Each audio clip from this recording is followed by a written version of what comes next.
Well, the title was chosen to attract more people. But of course, like Paul says, saying it another way, there are more women sex slaves than female combatants. Okay? I don't want Pierre, thank you very, very much. You mentioned a couple of times how now there seems to be what you call a critical mass in the Security Council,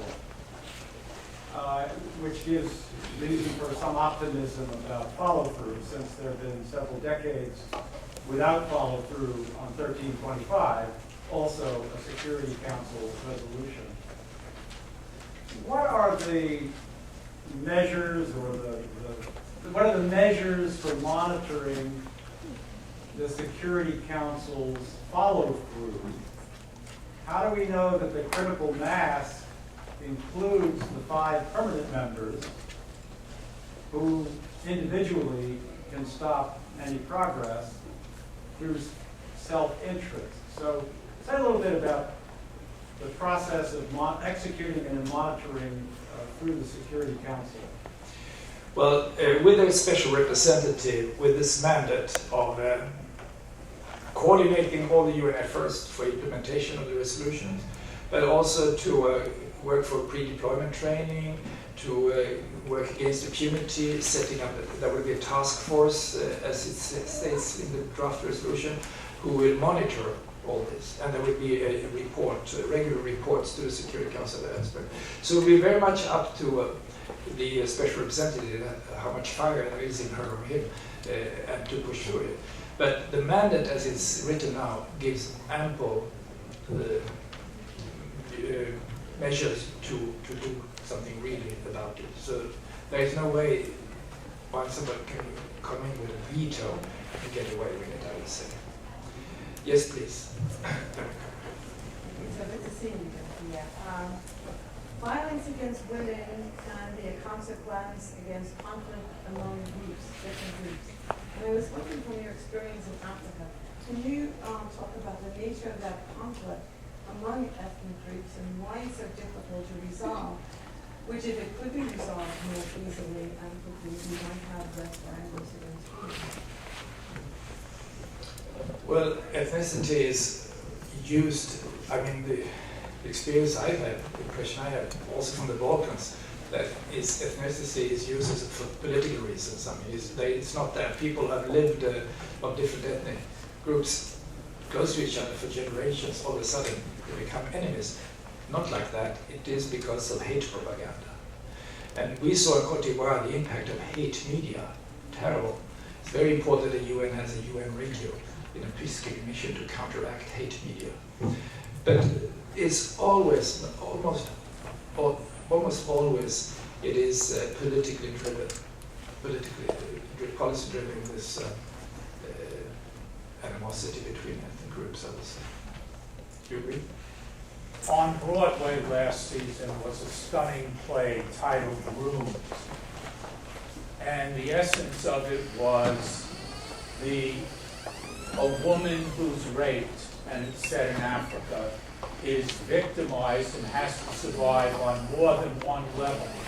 And part of the victimization is the attitude of her own people and her own society to her rape.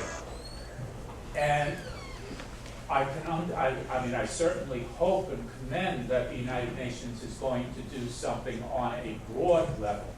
But what do we do about the attitudes of so many people, and in Bosnia also, that a woman who is raped is ruined for life? Yes, this must be a national, a local issue, of course. And we heard in a conference we were at the UN the other day how somebody from Burundi said that her experience was, she was in Burundi herself, that when somebody had been raped, a young girl had been raped that was a baby, she, the person who mentioned this, asked the mother of this daughter who has been raped as a baby, "What do you want?" And she said, "I want you, the United Nations, can you work, do you know who committed the crime? Yeah, maybe we can find out. Then I want you to find this guy get him here and marry my daughter. That was more important for the social status than to, for the punishment. And this contradicts our view, of course. So we have to take all these things into consideration. But I mean, you need to deal with trauma, you need to deal with the reconciliation, whatever, and also with impunity. It's very complex, and it's not easy. And UNIFEM is pushing very much for these aspects that you mentioned, how to deal with it. It's not only to go in and arrest them, put them on trial, because it will not solve the traumas. Let's give Ambassador, well, one last question, and I know students are getting ready to go back to class. So, Charlie? Delightful to have you back here.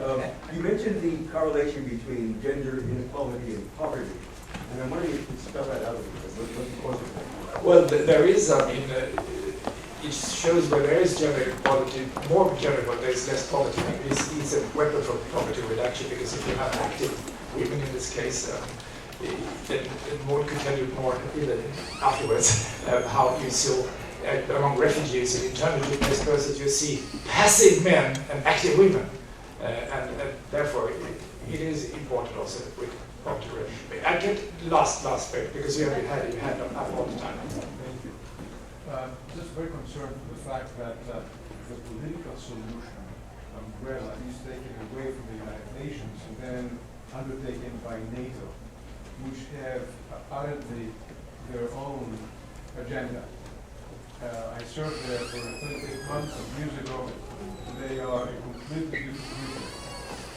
So one thing, I didn't need to respond, but just wanted to air that. And further, the issues of ethnic and cleansing, the superpower, ethnic superpower, wants to degrade the ones receiving violence by terrorizing women and by planting their seed into the womb of that woman, so it will be a perennial pain to the woman herself and to her social group.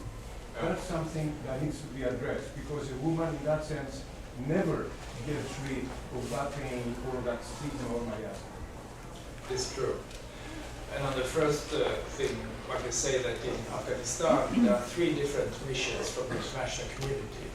The American Operation Enduring Freedom, the ISAF, and the tiny UNAMA, the United Nations mission, junior partner there.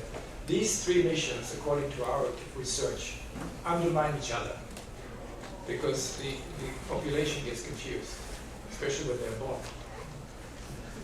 Thank you very much.